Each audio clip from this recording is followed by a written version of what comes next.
Hey there, truth seekers. I'm Larry Litton, your guide through the maze of modern politics and power dynamics on liberty, leadership, and lies. Each episode will challenge the narratives, expose the lies, and celebrate the leaders who champion true liberty. Get ready to question, learn, and maybe even change your mind. So let's dive into the truth together. Good morning, ladies and gentlemen. This week, we're going to wrap up our discussion with Miss Tiffany Boyd from Free Your Children. I would like to ask the audience to once again check out our website at freeyourchildren.com and read through the many articles she has written. If you or someone you know is interested in rescuing yours or their children from the scourge of government-run education, that's a good place to start. And repeating the rhythm of last week's episode, we're going to dive right into the interview right after the podcast introduction. Also, there won't be a mid-segment break like there is in other episodes. That isn't to say that Rumble or YouTube won't insert their own advertisements throughout the show, but that is how those platforms make their money. I won't have any advertisement reads by myself in the show because I have not monetized my show. I do this not only for fun, but to provide information that will help the listeners or viewers peek behind the curtain to see the truth behind what our government, at all levels, what our government is doing to us, not for us. In the closing segment, I will also provide a bit more information about Sevier County for my local listeners. With that, let's take a stand in the arena with Tiffany Boyd once again this week, folks, and get on with the show. Welcome to Liberty, Leadership, and Lies, the podcast where we unravel the complex web of politics, power, and deception. Each week, we dive into the stories behind the headlines, exploring how liberty is eroded and the selfishness of our political leaders, as well as the lies that shape our world. Join us as we dissect the truth from fiction by examining the tactics used by the new aristocracy, the political class, at the local, state, and national levels of government as we dare to challenge the status quo. Get ready for thought-provoking discussions, exclusive interviews, and a journey into the heart of what really drives our society. Liberty, Leadership, and Lies, where your understanding of the world begins to change. Tune in every Monday morning and prepare to see beyond the veil. Yeah. And so I think that there's just this vast wasteland of destruction that's coming, and it's marching very quickly in Tennessee. The whole agenda to globalize education, we're almost there. I mean, because of technology, it's really ramped up at breakneck speed. And we feel like sometimes we're just yelling into the wind with Free Your Children, trying to educate people and trying to sound the alarm. This is what's happening. You need to know about this so that you can better protect your families. And it's almost like you said, people are complacent. They don't want to hear it because it may require them to make a sacrifice. And I like to say that there are dirty words that people don't want to hear, and they're called sacrifice, hard work, all those things that no one really wants to have to do, but they better start considering other options, because we're going to see things that we've never seen before throughout this thing that we call government public school. Right. The Education Freedom Act is started that down the path for Tennessee, and then we got to get people to understand that the hard work and sacrifice. They're already sacrificing their children's future. Absolutely. Yes, they They're are. sacrificing their own freedom because they're not getting involved. Yeah, it is super concerning. And I hope people listening to this will realize maybe this will be their wake-up call, and they'll say, wow, we need to do something different. We need to start doing some research and figuring out, a different plan for our family. Here in the state of Tennessee, we have been working this legislative session and hopefully, and I don't want to say, because the government doesn't grant us our rights. So I think that's another thing that, people need to realize is that That's not where your rights come from. And once we realize that, and I think you said it earlier, we the people have to be the ones that are committed to making the change, but we have to be willing to do the work. And I think that that's where the disconnect is for most people, that we're complacent as a society. People would rather just, sit at home and not have to deal with it, not have to show up. But you're right. When we do that, this is why we're where we are today. It's because we haven't done the work. And I think if we're really serious, those of us who are committed, to protecting our freedoms and ensuring our freedoms, we have to, like you said, get involved and show up. And so this legislative session, we knew that the Education Freedom Scholarship Act was eventually going to pass. That was the governor's baby. He was not going to stop until it did. Last legislative session, we surprised them because we showed up in such force at the Capitol over and over and over again. And we were there, in opposition to school choice last legislative session. So, of course, this year he tied it to the disaster relief, in East Tennessee. And, that was disgusting. And That's I know malfeasance and should be reason for impeachment and removal. yes, I mean, it was absolutely horrific, but he did it. And he wound up, passing it, which we weren't surprised. We knew he would have never called a special session if he didn't think that he was going to be able to get the votes to do it. So we had been working for quite some time in the homeschooling arena to try to make sure that we were carving out at least a place where homeschoolers could have more freedom than they've ever had before in Tennessee, because we've never had good homeschool laws in the state of Tennessee.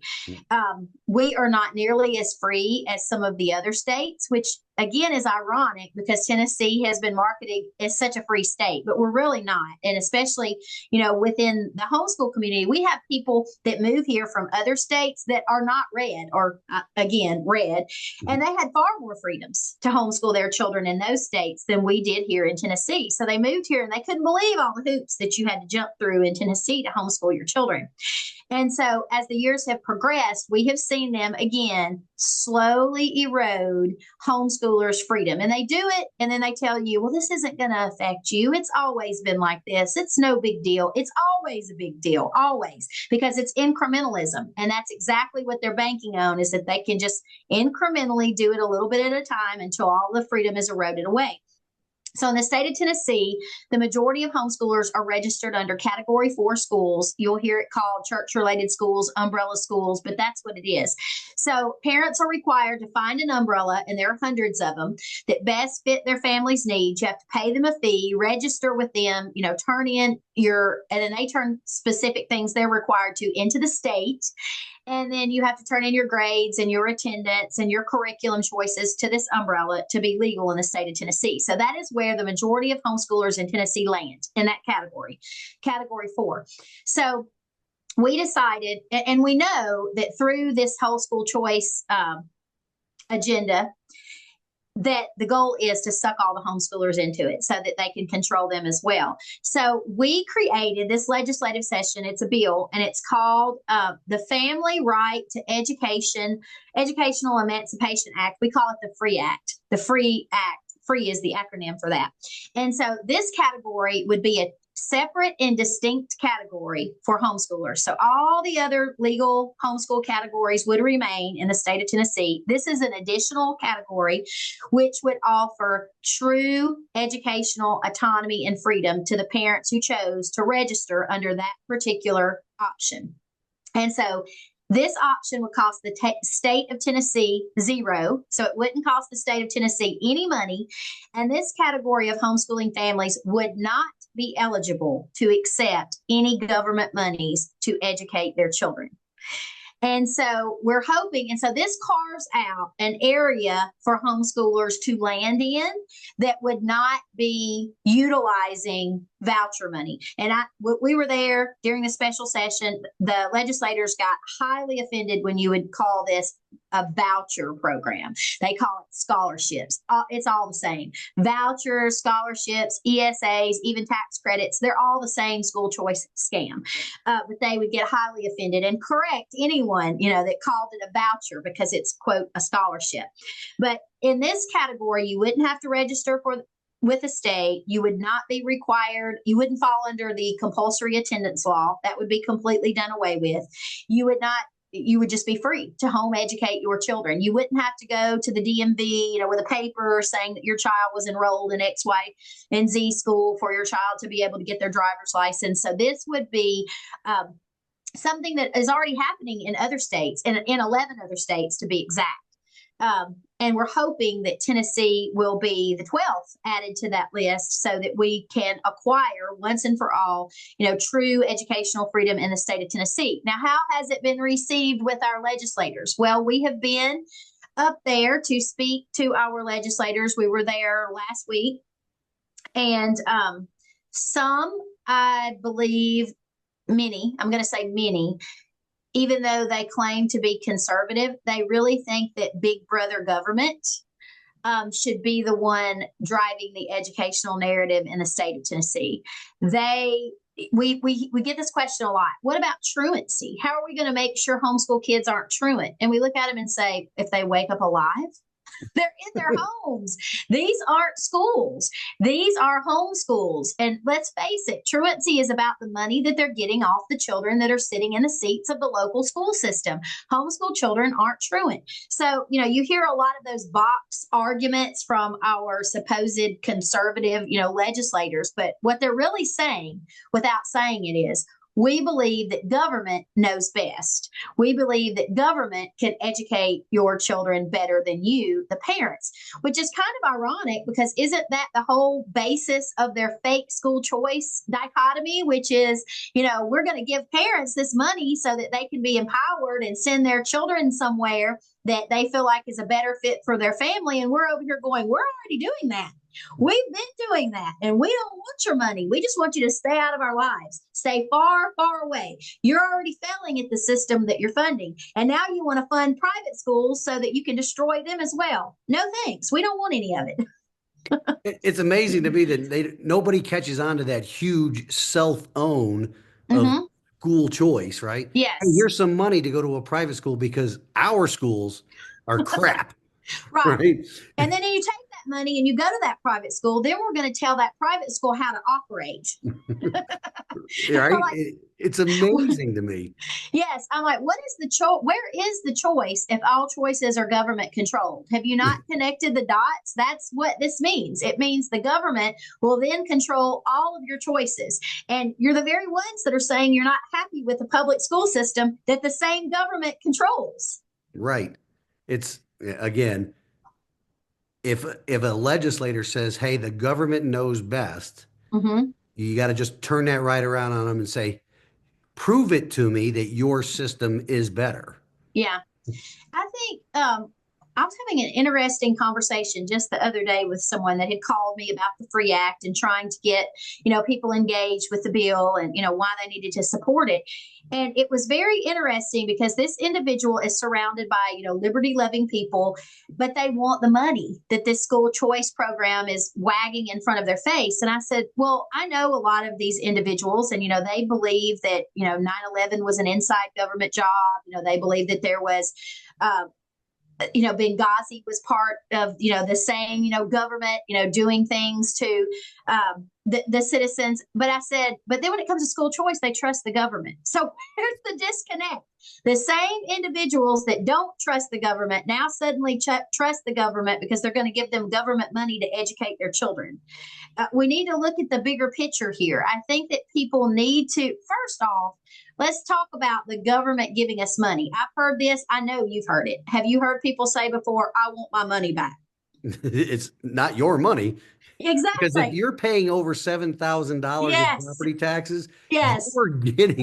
you don't need a public school Exactly. option. Yes. You're getting, I'm like, do you pay $7,000 in property taxes? What you need to understand is it's not just your money you would be getting back. You're getting back other people's money too. So then we get into socialism. Do you think that you're entitled to other people's money in every area of your life? Because that's what this is. And personally, as a taxpayer, I think that people need to understand this too. Now, your taxes that you pay in fund local public schools.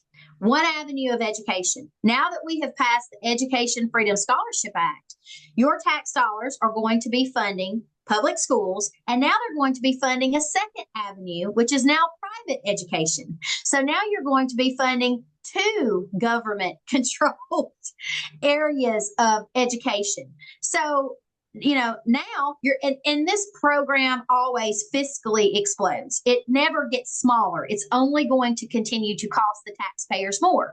And then that gets into, how are they going to pay for it? We're going to pay for it. It's not those that are making the decisions that are going to be paying for it, as much as it's going to be the entire population of the state of Tennessee that's going to be footing the bill of now two separate avenues of education.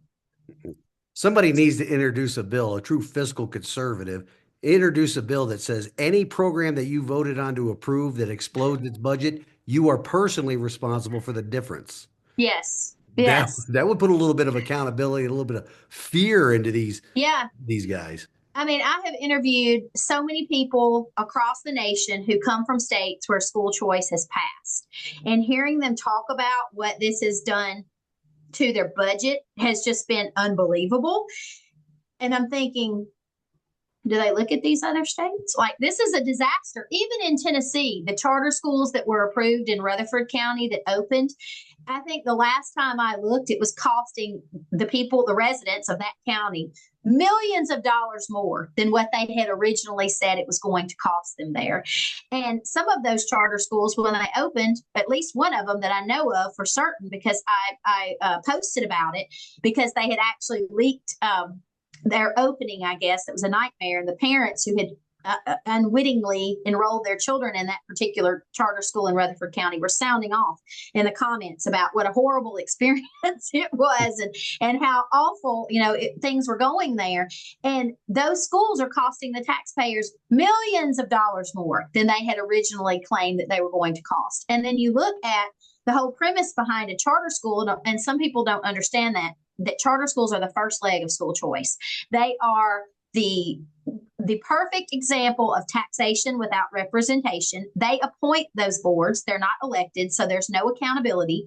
They're private-public partnerships, so they can't be sunshineable, which means they can spend their money however they choose to spend it with no accountability to the taxpayer. And again, that money comes from the taxpayers. So it's a real estate scam is exactly what it is. And so these private public partnerships are the ones that are making all the money. And it's never about the kids. And I think that that's what people need to understand, is that none of this is about the children. It is a huge business. Our number one line item in our budget in the state of Tennessee is education. That's what it is. That's where the most money is being pumped in the state of Tennessee. It's through education. And now that we've opened this huge Pandora's box with this Education Freedom Scholarship Act, all I can say is hold on to your wallets. You're going to see private education institutions open up everywhere, wait out their time to get the minimum, was it 3 years of operations? And then everybody's good. Yes. Again, the budget's going to explode. It's the same old argument that they used to say with socialism. Oh, well, that's not true socialism. We got to try it here. Well, that's not true school choice. We're going to try it here. Yes. It's one and the same. Yeah, it is going to be. And I've even watched, because I know some of the people that run businesses that could potentially apply to be a vendor. And that's what people need to understand, is that when you pass a school choice program, they're not just going to give you a card where you can utilize funds or get reimbursed and it just be a free for all. They're going to create a vendor list from everything, whatever they decide that these funds can be spent on, if it's transportation, if it's counseling services, if it's uniforms, if it's curriculum, if it's like dance or music or karate or whatever. You're not going to be able to go to your neighbor next door and be like, hey, tutor my kid and, I'll pay you with this voucher money. No, they're going to have to get approved through the state to be placed on a vendor list. And then those are the services that will be reimbursable. That's how it works, in other states. And so those vendors, or those potential vendors are really excited about seeing this happen in the state of Tennessee because they know they can increase their prices, and then families will have this money that they're getting back from the state to be able to utilize their services. And it's also going to drive up the cost of private schools. It's already happening in the county where we live. Two of our private schools in our county have already announced that they will be increasing their tuition next year. And so this has happened, in every state where these programs, have been adopted. So we're going to see that here in Tennessee as well. And in other areas where these vouchers or education scholarships or ESAs or whatever they want to call it, they once people catch on to one terminology, they'll change it to something else so it sounds better. Education's great about doing that. But even in homeschool communities where this has been an option extended to the homeschool community, those services that in the past homeschoolers utilized, the prices, once vouchers pass on those services, go up so expensive. They get so expensive because they realize now they got state money and these parents have more money, so we can increase our prices. Those that don't want to utilize those government monies for those things can no longer afford any of those extras because the prices have been driven up. So it really shackles people to, I have to take the money, so that I can afford to do all of the things, where if they just kept the government out of it to begin with, they did have a free market then Right. without government involvement. So I think that, people need to realize this. I interviewed a lady who homeschooled in California and then they live in Tennessee now and they homeschooled here. And she said, we watched it totally destroy Christian education in California, because she said there, they used to have really large homeschool conferences and the Christian vendors would come in, with their Christian resources, curriculum and things. And the need for those completely and totally went away because you couldn't use the voucher money to buy those things. And so it completely eroded, that the faith-based education, completely out of the market there. And it happened, same thing in Alaska as well. I shared some information about a family that owned a Christian bookstore in Alaska. And then when this was extended to Alaska, the bookstore had to close because, parents couldn't utilize those government monies to buy those materials. So I think people need to really wake up and see what the bigger picture looks like. And it's not just, kind of like a coupon. I like to call it a coupon for those that are already utilizing private schools. So this is like a big coupon for them, extra money for them because they don't have to put that much money into their kids' private education anymore. Is what's your freedom worth? I wrote an article about this. I'm a monthly contributor to the Murfreesboro Pulse. And so I wrote about this specific topic. Are your children for sale? Oh, definitely send that to me. Mm-hmm. I will share it and I'll put a link to it within this podcast when I share it. We got it. Freedom. Mm-hmm. Hey, when this government is offering you a voucher, I mean, regardless of what they call it, it's a voucher. The difference between a Mm-hmm. voucher is it's government paid for, a scholarship is a private enterprise paid for. Mm-hmm. So the government, you're allowing the government to put a value on your child. Mm-hmm. Eh, Your child should be no value Absolutely. assigned. And then Absolutely. this goes into a longer term what we've experienced with Bill Lee and most of the I call them trans publicans because they identify Mm-hmm. as Republican, but they're not. Mm-hmm. They're picking, and it's just like the federal government. They've learned from the best. Uncle Sam has taught all his 50 greedy little nephews very well. Mm-hmm. They're picking and choosing winners with this vendor list in Mm-hmm. the free market. Mm-hmm. So that's not a free market at No. all. That's a No. government approved market. And guess what that government approved market is actually called? Socialism. Exactly. I wonder what it's going to take in the state of Tennessee for people to really wake up and get concerned and get involved. I think it's going to take, and that's why they do it incrementally. Yep. It's going to take a brand new tax to make Mm-hmm. up for these shortfalls. Because when Arizona did it, what it increased it blew their budget up by like Yes. $10 billion or something. Yes. Yeah, it was absolutely astronomical. And then you see these reports coming out of like Florida and stuff where these people that want to homeschool, they're actually utilizing these things for IKEA desks or Yeah. sailboats and stuff like that. It's Absolutely. It's ridiculous. And I had someone say, well, why do you think accountability needs to be attached to those monies? And I'm like, anytime there should always be accountability attached to those monies because someone has to pay for that program. There's no such thing as free money. And you're right, Arizona has been a disaster from the beginning. And now I'm watching people say, well, there's no strings attached to the Arizona vouchers, and nothing could be any further from the truth. We've actually pulled up that handbook, and if you look, they have vendor lists and they have approved, things that they approve and things that they, agree to reimburse you on. But also, what's really interesting in Arizona is that if you choose to participate in that program, you're no longer considered a homeschooler legally. Oh, gee. And I'm like, and you don't think that's a string? Let's talk about strings.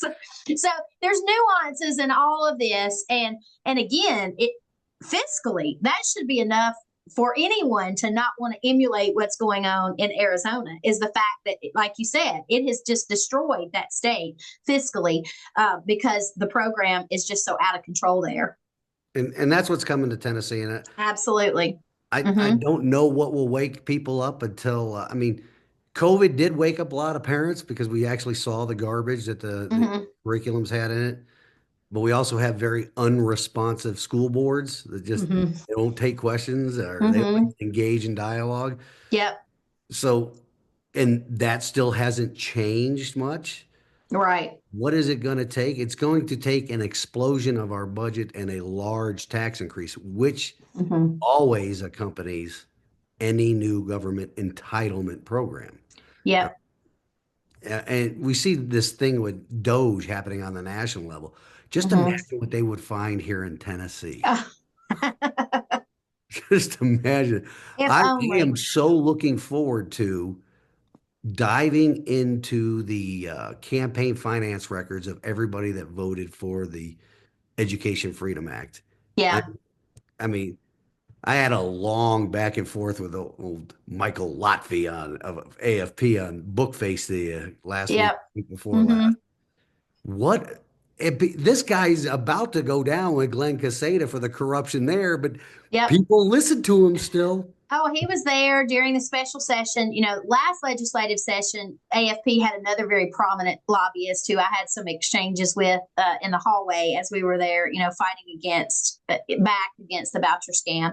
And then this year, Lotfi was back on the forefront more, and he was there in committee, during the special session, sitting on the front row. They bust people in from all over the state of Tennessee, and dressed them the same and sat them together. And amazingly had preferred seating in the committee rooms. A lot of us were out in the hallway because we couldn't get in, but not always somehow magically wound up, in those committees, all dressed alike in support of school choice in the state of Tennessee. And that guy, his Red Ivory Solutions company that he runs, and he's had our local politicians as clients.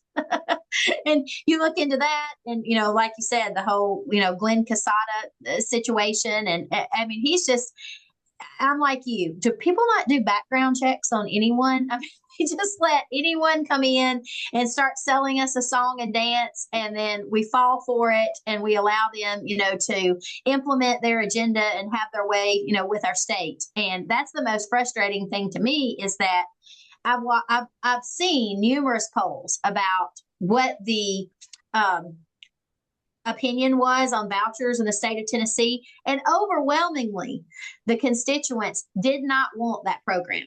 They didn't want it. There's no denying that they didn't want it.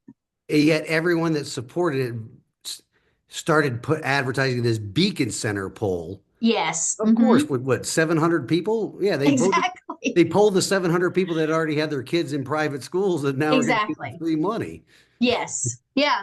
I mean, it's really disheartening to see who was driving the narrative and how our legislators voted. But I tell people all the time, you need to remember this the next election. Right. And you need to make sure that you don't vote the same people back in that didn't listen to you the first time.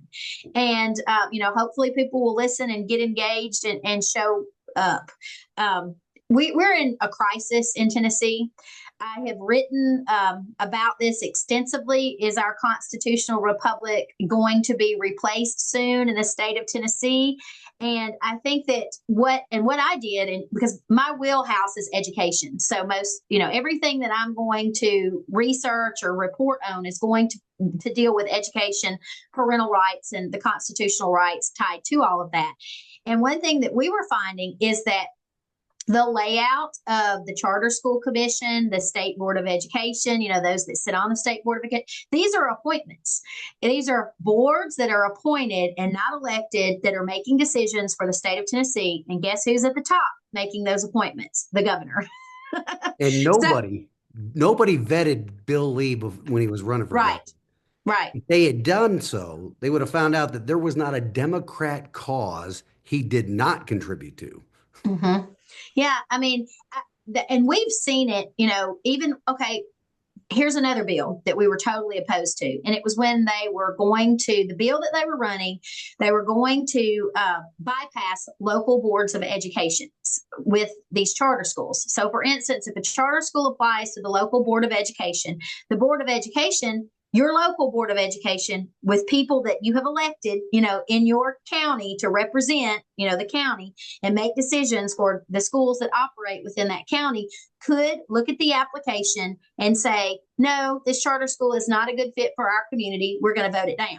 Well, in order to bypass local control, they created an appointed charter school commission with this law that was passed. So now, if your local school board votes down a charter school, they can now appeal to the charter school commission that is an appointed commission and totally override the voices of your local elected school boards. And, that's in place. That's in place. And so that's already happening, here in the state of Tennessee. And it's very interesting to watch how we have allowed this, to continue to happen. And of course, Governor Lee knew that the Education Freedom Scholarship Act was going to pass. So many of our bills right now in the legislature build on the fact that the Education Freedom Scholarship Act passed. It's just It's terrible. To expand it even further, to expand that whole network even further. So people really need to do their due diligence. I'm thankful that people like you are trying to educate the public and doing shows like this to hopefully, encourage people to start thinking and get involved and get engaged, because at this point, that's the only thing that's going to change the trajectory of Tennessee. And there's a lot of work that needs to be done. There's a phrase that every citizen needs to memorize going into the 2026 primaries, and it's this: there is no system on earth so well designed to take your money and take your freedom than the government you apathetically let get elected. So we have to participate. We have to Absolutely. show up at the primaries. Everybody that voted for that Education Freedom Act, I mean, Bill Lee's a lame duck, but everybody that voted for that needs to be primaried. Mm-hmm. Everybody. Yeah, absolutely.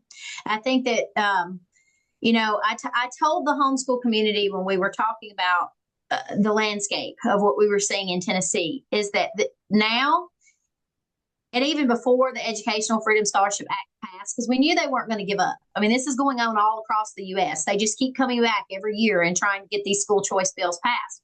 But I said, this isn't a one and done fight. If you want to preserve your freedoms, you are going to be fighting from now on, because this is a big, huge web. And I think that's something else that people don't understand is that there's tons of money involved in this, and they're not going to stop, because again, the ultimate goal is the complete globalization of education. So this isn't going to be a one and done fight. It's going to be from now on that we're going to be fighting back against this.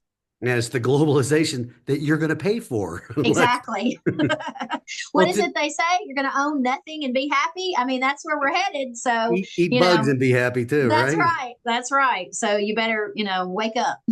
Well, Tiffany, it's been a pleasure having you on. I can't wait to get this out. And again, please send me that article so I can share it with my following or whatever. Yeah, And absolutely. tell the audience where they could find you and reach out and learn more about what's going on here in Tennessee. Absolutely. You can find us at freeyourchildren.com over on our website. Make sure you sign up for our newsletter. It's free. We will keep you up to date on calls to action in Tennessee and even things that you need to know about that are going on nationally. We're on most all of the social media platforms. You can find us on Rumble, YouTube, X, Facebook. And send me an email. If you have something that you want to ask or you have tips that you would like for me to cover, you can send that to freeyourchildren@gmail.com. But again, just check out our website, freeyourchildren.com. And I would love to connect with you. Thank you so much for having me on. Well, thank you very much, and I'm looking forward to seeing the response that this episode gets. And let's get involved. Let's Absolutely. put their feet in the fire, because as soon as we tar and feather just one of them, Mhm. we'll make an example. Exactly. Well, Tiffany, again, it's been a pleasure, and I look forward to talking with you again in the future. Absolutely. Thank you so much. Thank you.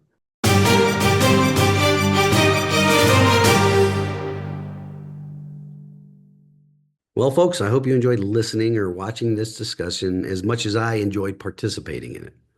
Tiffany is a true servant leader, working to help as many people as possible to free their children from the grasp of government controlled education or indoctrination. The system of public education, not only here in our republic, but around the world, has been controlled by people that are not interested in educating children and teaching them to be free and critical thinkers. They are determined to control every aspect of the education system to create the type of people that will grow up to own nothing and be happy. When you peek behind the curtain, you will see the true machinations of this system and how it works to undermine the traditional family unit and to indoctrinate children into the religion of secular humanism. In today's busy lifestyles, with both parents working to provide the government its fuel for growth, which is our wages, the time spent with our children is in an upside down ratio of the time our children spent in an institution that often undermines traditional family and Christian values. Once again, I ask that you visit Tiffany's website to start the journey towards freeing your children or share it with people that are considered taking the initial steps of freeing their children, but are too intimidated to do so because of the rumors and lies manufactured by the government and their willing allies and the various special interest groups that are behind the movement towards quote unquote school choice. This week's wisdom from God's word comes to us from the Gospel of Luke, chapter 17, verse 2. It would be better for him if a millstone were hung around his neck and he were cast into the sea than that he should cause one of these little ones to sin. There's very little, if any, truth in what is going on in public schools these days. So don't be ashamed to free your children from those institutions built upon lying to the people and using our tax dollars to do it. Institutions using our own money to lead children away from the truth and to lives built upon the sin of government's preferred religion, secular humanism. Now for the Blue Zones initiative here in Sevier County. I want to encourage everyone here in the county, as well as all of my listeners around the country, to investigate this group before you end up seeing your city or your county mayors using grant money. Again, grant money is funded by taxpayers, don't forget, using grant money to pass out condoms and tofu from the steps of your municipal complexes. Now, that might be a bit of hyperbole there, but when you boil down what this group is doing, and with the help of the government, it does come down to that. Condoms and tofu, folks. Do your research. I'll have more on that topic in future episodes, but look into blue zones for yourselves. Until next week, ladies and gentlemen, let's take a stand in the arena together. Reveille, it's time to wake up.